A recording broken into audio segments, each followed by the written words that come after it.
Alors pour nous, c'est très important ces listes-là. Ces listes vont servir à savoir qui est où. Qui est où. C'est-à-dire, la personne, il s'appelle comment, il est dans quel département. Et en ce moment-là, on les oriente vers le collectif qui est organisé dans le département.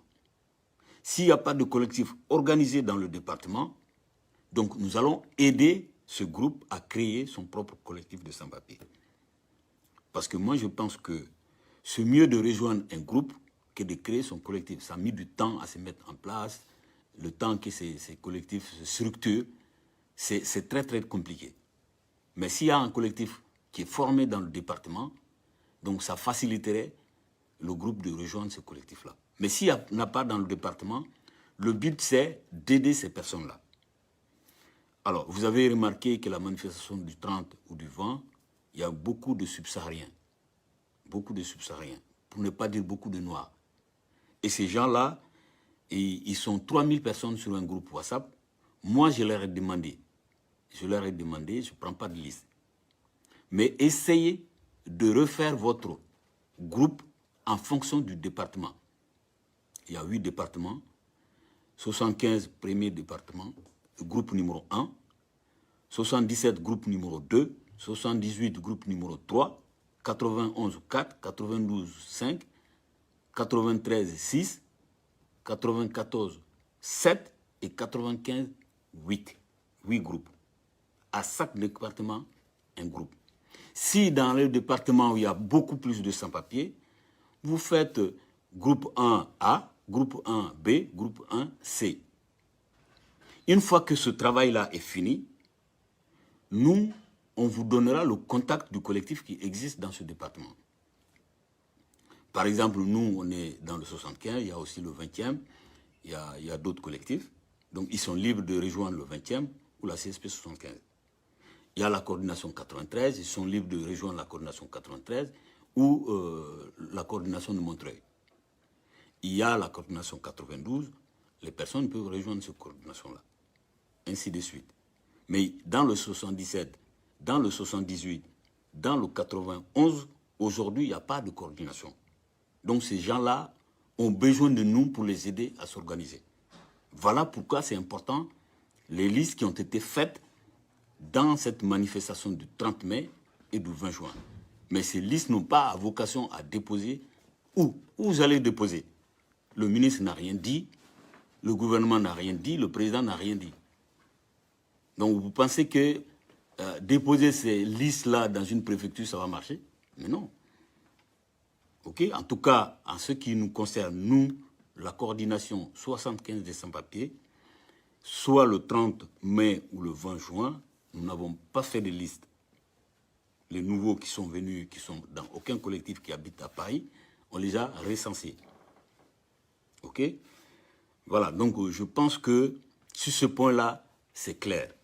Et aujourd'hui, la marche de solidarité est une plateforme qui nous aide à nous organiser.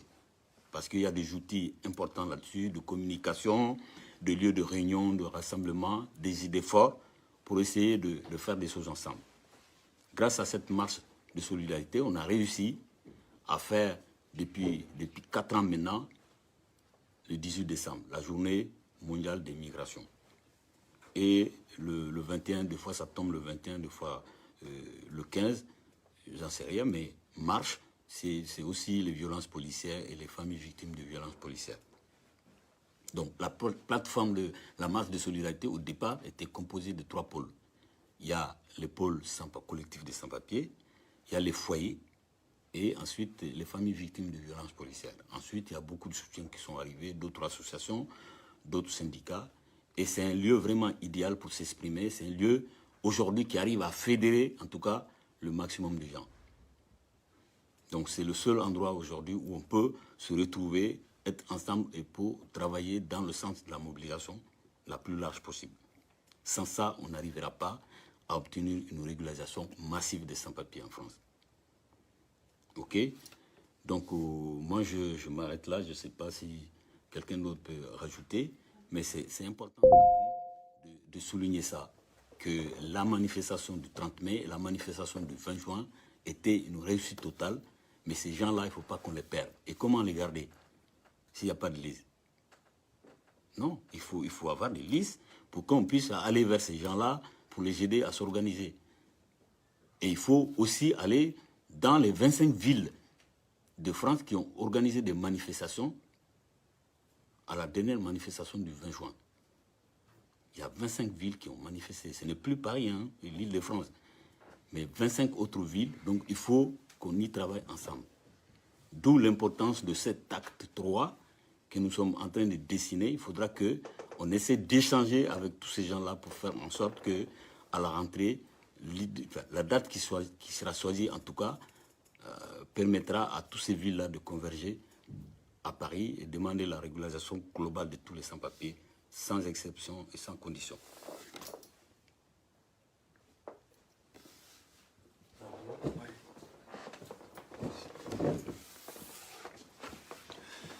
Ouais, bonjour à tous et à toutes. Je ne vais pas être très long. Moi, c'est Gabriel. Donc, je suis un soutien du collectif des sans-papiers de Montreuil qui s'est créé nouvellement après la manifestation du 30 mai justement, et qui avait pour but de construire la manifestation du 20 juin et qui a pour but de continuer à organiser, à devenir une plateforme d'organisation pour les sans-papiers localement. Moi, je ne vais pas forcément parler des listes, mais je vais parler du combat, de la lutte dans laquelle on est, dans laquelle on s'est inscrite, la lutte pour les papiers, qui est en fait une lutte contre les frontières qui crée les sans-papiers en fait. Hein, c'est bien parce que y a des États-nations avec des frontières bien déterminées et qu'il y a des gens qu'on considère que l'extrême droite et les racistes en tout genre appellent des clandestins, des illégaux ou autres. Évidemment, personne n'est illégal, hein. Mais j'aimerais revenir sur... Je ne vais pas revenir sur l'histoire des listes, justement, mais dire un peu... Notre stratégie, c'est de construire un rapport de force d'ensemble de notre mouvement, des Français, des Françaises, des sans-papiers, de tous ceux et celles qui se retrouvent derrière ce combat contre l'État. Contre l'État, parce qu'il faut bien comprendre que l'État français, c'est un État raciste. C'est le gouvernement Macron, on est un exemple par excellence. Depuis son élection en 2017, une des premières choses qu'il a faites, c'est la loi Collomb. La loi Collomb, c'est une loi qu'on ne peut pas appeler autrement qu'une loi raciste qui a durci les conditions de vie des sans-papiers en France, qui a rendu plus facile la rétention des sans-papiers dans les centres de rétention, qui facilite les expulsions, Enfin voilà, on est dans un pays aujourd'hui, j'entends beaucoup parler de pays des droits de l'homme, des valeurs de la République, etc., etc. Mais ce pays, la France, est un pays qui enferme des gens de par leur origine, qui enferme des gens, mais qui enferme des adultes et qui enferme des enfants. On peut trouver des bébés enfermés dans des prisons. Alors ils n'appellent pas ça des prisons, ils appellent ça des centres de rétention. La vérité, c'est que c'est des prisons dans lesquelles on enferme des enfants.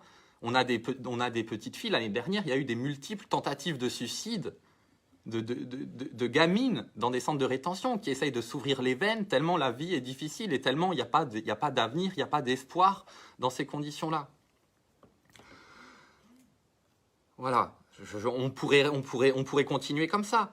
Dans ces centres de rétention, parfois on va expulser des gens vers des pays dans lesquels les droits fondamentaux, les droits humains, la Convention internationale de Genève ou autres ne sont absolument pas respectés. L'État français a laissé venir dans les centres de rétention des membres des services secrets soudanais, par exemple, avant la révolution soudanaise, et alors qu'Omar al-Bashir, un criminel de guerre qui a organisé des génocides au Darfour, et voilà, l'État français a permis aux services de renseignement soudanais de venir dans les centres de rétention français pour trouver les immigrés soudanais afin de les expulser dans leur pays à nouveau.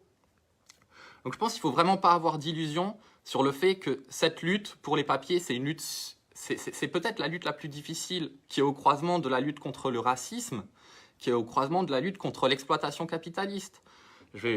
J'apprends rien à personne, mais aujourd'hui, l'existence des sans-papiers, c'est vraiment un avantage pour des patrons voyous qui exploitent parfois des gens qui peuvent travailler une semaine pour 40 €, parfois on a des gamins, des gens qui ne sont pas considérés comme majeurs, qui sont pas considérés comme mineurs alors qu'ils sont mineurs et qui vont se faire exploiter une journée de travail de 10 heures pour 40 euros, encore une fois. Et tout ça, le gouvernement français, il en est bien conscient. Si on prend la lutte des chronopostes, donc Chronopost, c'est une filiale de la Poste dans lequel l'actionnaire majoritaire, c'est l'État français. Et donc Chronopost avait des, comment on appelle ça, des sous-traitants, voilà, des sous-traitants qui embauchaient majoritairement des sans-papiers. Donc l'État français employait directement des sans-papiers dans ces entreprises. Et ça, en fait, c'est un avantage pour les employeurs. Ça permet de payer les gens moins cher, ça permet de sacrifier leurs droits syndicaux, leurs droits humains, ça permet de les faire travailler plus dur, plus longtemps, avec moins de repos, avec moins de vacances, etc., etc., etc. Aujourd'hui, depuis les années 70, en France, on vit dans une période de chômage structurel de masse. Mais ce chômage, il est organisé. Soi-disant, il n'y aura pas assez de travail pour tout le monde. Et dans ces conditions, évidemment, c'est hyper avantageux d'avoir des gens qui sont capables, qui veulent bien accepter de travailler pour moins cher, enfin voilà, tout ce que j'ai dit auparavant. Donc je ne vais pas continuer longtemps là-dessus, mais c'était juste pour dire que cette lutte, elle est très difficile. Elle est très difficile et c'est un marathon. C'est un marathon, c'est pas une course. C'est pas une course de vitesse. On a fait 2 manifestations qui étaient magnifiques, qui étaient historiques. La manifestation du 20, c'était une manifestation historique. Je ne suis pas le mieux placé pour en parler, mais Sissoko, qui était là avant moi, qui lutte depuis des dizaines d'années sur le sujet, il nous le dit. C'est pas du jamais vu, mais c'est peut-être la 2e ou la 3e plus grosse et déterminée manifestation qu'il y a eu sur la question de la lutte pour les papiers. Malheureusement, malgré que ce fût historique, ça ne suffit pas. Il n'y a personne aujourd'hui au gouvernement qui est en train de réfléchir à un plan de régularisation des sans-papiers. Pour cela, il va falloir être encore plus fort, être encore plus nombreux, encore plus déterminés, et il va falloir convaincre. Il faut convaincre les Français et les Françaises, il faut convaincre les médias de s'intéresser à notre combat, il faut convaincre les députés. C'est bien, on a vu plus d'une centaine de députés qui demandaient la régularisation, mais à eux tout seuls, ils ne l'obtiendront jamais. Même si au plus profond d'eux-mêmes, ils le veulent, c'est pas ça qui compte. Le problème, c'est qu'on vit dans un système dans lequel c'est trop avantageux. Même si Macron, personnellement, au plus profond de lui-même, il voulait régulariser les sans-papiers, il ne le ferait pas parce qu'il subit des pressions diplomatiques, enfin géodiplomatiques, économiques, politiques, etc. Il veut se faire réélire, il a peur que régulariser les sans-papiers, ça puisse donner plus de voix au Front National. Et puis surtout, il y a beaucoup trop de ses copains patrons qui profitent et qui exploitent les sans-papiers.